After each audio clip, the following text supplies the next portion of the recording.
بسم اللہ الرحمن الرحیم۔ السلام علیکم، میں ہوں عام شہری عارف حمید بھٹی۔ ناظرین، پنجابی کے ایک محاورے سے آج کا شروع کرتے ہیں۔ پنجابی کا ایک مشہور محاورہ ہے کہ پنڈ وسیا نہیں تے اچکے پہلے ہی آ گئے۔ ابھی نئی حکومت الیکشن کے آثار ہی کوئی نہیں۔ پی ڈی ایم کی 13 جماعتیں الیکشن سے فرار کا راستہ اپنا رہی ہے، یہاں تک کہ سپریم کورٹ کے حکم کے باوجود 14 مئی کو الیکشن نہیں کرائے گئے اور عدلیہ بھی خاموش ہو گئی۔ جو امید کی ایک کرن تھی، بہرحال ہو سکتا ہے آئندہ دے 14 مئی کو گئے ہوئے کرسا ہو گیا ہے۔ اب صورتحال یہ ہے کہ پی ڈی ایم کی جماعتوں آپس میں سخت انتشار کا شکار ہیں۔ ناظرین، 13 جماعتیں مل کے اب مستقبل میں کیک کی خاطر لڑ پڑے ہیں۔ آصف علی زرداری نے دبئی سے آ کے لاہور میں ڈیرے ڈال لیے۔ مریم نواز صاحبہ غصے میں سیخ پا۔ جہانگیر ترین نئی پارٹی بنانے کے لیے نہایت متحرک ہو چکے ہیں، بڑے بڑے گروپوں سے رابطے۔ لیکن نون لیگ اپنے میں گروپ بندی اور جاری ہے، اور کہا جا رہا ہے کہ کبھی امکان ہے میڈیا میں آنے والی خبریں اور مختلف ٹی وی اخبارات میں آنے والی خبروں تجزیوں میں کہ نون لیگ کا ایک بہت بڑا گروپ الگ ہو سکتا ہے۔ جہانگیر ترین بھی پی ٹی آئی لوگوں کو لا کر جماعت بنانے میں تاحال کامیاب نہیں ہوئے، خاصے متحرک ہے۔ نون لیگ کو جب ساتھ چھوڑنے کی بار آئی تو پنجاب میں آلریڈی ان کا ووٹ کافی حد تک کم ہو چکا ہے، جس کو وہ ختم کرنا چاہتے تھے۔ تحریک انصاف کو پتہ نہیں کیوں عوام نے ضد بنا لی ہے کہ ہم اسی کو ہی ساتھ چلیں گے۔ کل کیا ہوتا ہے غیب کا علم تو اللہ کے پاس ہے، لیکن ان دنوں میں جو بندر بانٹ لگی ہوئی ہے کہ جیسے کوئی شیر سو جائے تو لگڑ بگڑ سارے اس کے پیچھے پڑ جاتے ہیں کہ یہ سویا ہوا ہے تو اس پر حملہ کر دیں، لیکن لگڑ بگڑ کامیاب نہیں ہو پا رہے۔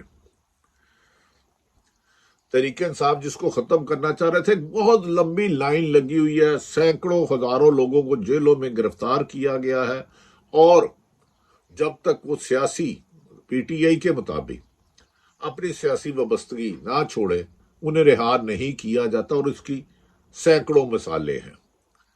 یہاں تک ایک افسوسناک خبر ہے، سیاسی جماعتیں اپنی ہمدردیاں بدلتی رہتی ہیں، پیسے اربوں روپے لگا کے جماعتیں توڑنا بنانا یہ پرانی روایات ہے۔ صوبائی وزیر سابق، خواتین کے ساتھ تو جو ظلم زیادتی ہوئی وہ آپ کی مجھ سے زیادہ علم میں ہے۔ سابق وزیر لاہور سے صوبائی میاں اسلم اقبال نے ایک سنگین الزام لگایا ہے، مبینہ طور پر اس کی تحقیقات ہونی چاہیے کہ ان کی بیٹی کی شادی تھی، پولیس نے ان کے گھر میں لوٹ مار کی، بوڑھی ماں 85 سال کو دھکے دیے، بیوی کا سامان پولیس والے لے گئے، بھائی کے گھر میں چھاپا، بہنوں کے گھروں میں چھاپا، بھتیجی کے گھروں میں چھاپا، بھائیوں کے گھروں میں چھاپا۔ غرض یہ کہ ایک لمبی چارج شیٹ دی اور نہایت تکلیف دہ ہے کہ جس میں 85 سالہ بزرگ ماں کو بھی نہ چھوڑا گیا۔ میری حکومت وقت وزیر اعظم سے گزارش ہے، خدا کے لیے سیاسی اختلافات ہر جگہ ہوتے ہیں، سیاسی رائے بھی تبدیل ہوتی رہتی ہے، لیکن اللہ کا واسطہ ہے اسے تحقیقات کرائے، اس چادر چار دیواری کی پامالی کو معمول نہ بنائے۔ یہ وقت پھر جائے گا، یہ وقت گھوم جائے گا۔ میرا اللہ واضح شگاف لفظوں میں فرماتے ہیں قرآن پاک میں کہ ہم دنوں کو لوگوں کے درمیان پھیرتے رہتے ہیں، یعنی کہ آج دن اچھے ہیں کل آپ کے ہیں۔ چادر چار دیواری کی پامالی کی مثالوں کی بہت زیادہ تعداد بڑھ گئی ہے، اسے روکیں، خدا نہ خواستہ یہ لاوا پھٹ نہ جائے۔ یہ ملک میرا ہے، یہ ملک وزیر اعظم صاحب آپ کا ہے، یہ تحریک انصاف کا ہے، یہ پیپلز پارٹی کا، نون لیگ کا، جماعت اسلامی کا، سب کا ہے، لیکن اس کو نوچو نہ، گد ختم ہو گئے ہیں۔ لیکن بہرحال ہماری اطلاع ہے کہ پی ٹی آئی کے ووٹ بینک میں اضافہ اور نون لیگ خصوصاً پنجاب میں تقریباً خاصی ڈیمیج ہوتی جا رہی ہے، اسی لیے آصف علی زرداری نے دبئی سے آ کے لاہور میں ڈیرے ڈال لیے ہیں، اور کسی نہ کسی طریقے سے وہ ہر حال میں اپنے صاحبزادے بلاول بھٹو کو آئندہ وزیر اعظم پاکستان دیکھنے کے لیے دن رات زور لگا رہے ہیں، خرید و فروخت سے لے کے جوڑ توڑ پکڑ دکڑ، اس سے کلوایا اس سے کلوایا کیا، لیکن ابھی تک کسی کو کامیابی دور تک نظر نہیں آ رہی کہ وہ اکیلا الیکشن جیت سکے۔ ناظرین، موجودہ حالات میں اس وقت کچھ بہت برے حالات पाकिस्तान की सियासत में हो चुके हैं आजकल। पाकिस्तान की सियासत के मौजूदा रवायती पुराने सियासतदान जिन्होंने हमेशा साजिशों से हुकूमत मुसल्लत की, वो शायद बहुत बड़ी खुशफहमी का बादिउल नजर में शिकार हो गए हैं।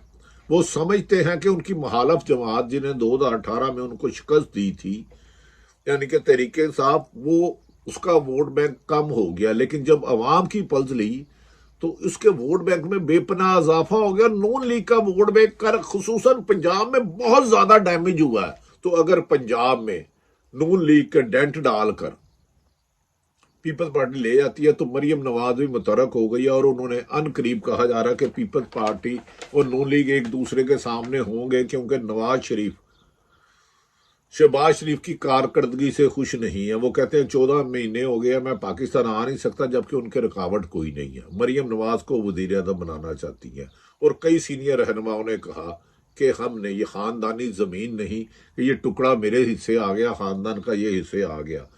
कहा जा रहा है कि इस सिलसिले में नून लीग के बड़े रहनुमा अलग हो सकते हैं, वो सियासी जमात बनाते हैं या अलग धड़ा बनाते हैं, लेकिन इसमें दरार पड़ चुकी है। तीसरी तरफ जहांगीर तरीन बहुत ज्यादा मुतरक हैं, और कमो बेशतर 2018 की हुकूमत बनाने में उनका बहुत बड़ा वादिया किरदार था, और उनके किरदार को नजरअंदाज नहीं किया जा सकता।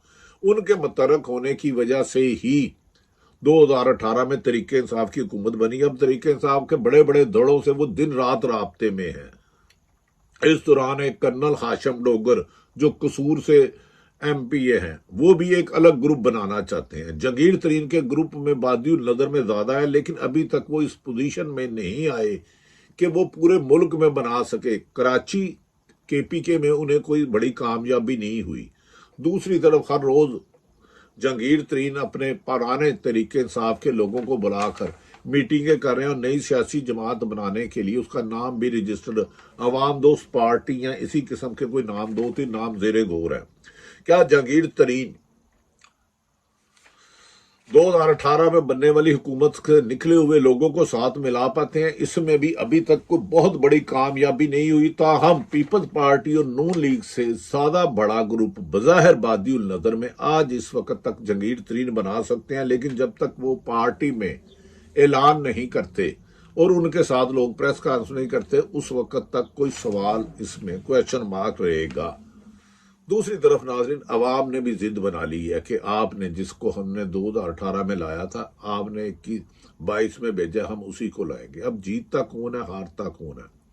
आज़ादी सहाफत और इज़हार राय हक पर जिस तरह की पाबंदियां की जा रही हैं, मेरी दुआ है कि अल्लाह ताला पाकिस्तान में सच बोलने, सच कहने, सच दिखाने वालों की मदद करे, और मुझे यकीन है कि ये बादल भी छट जाएंगे।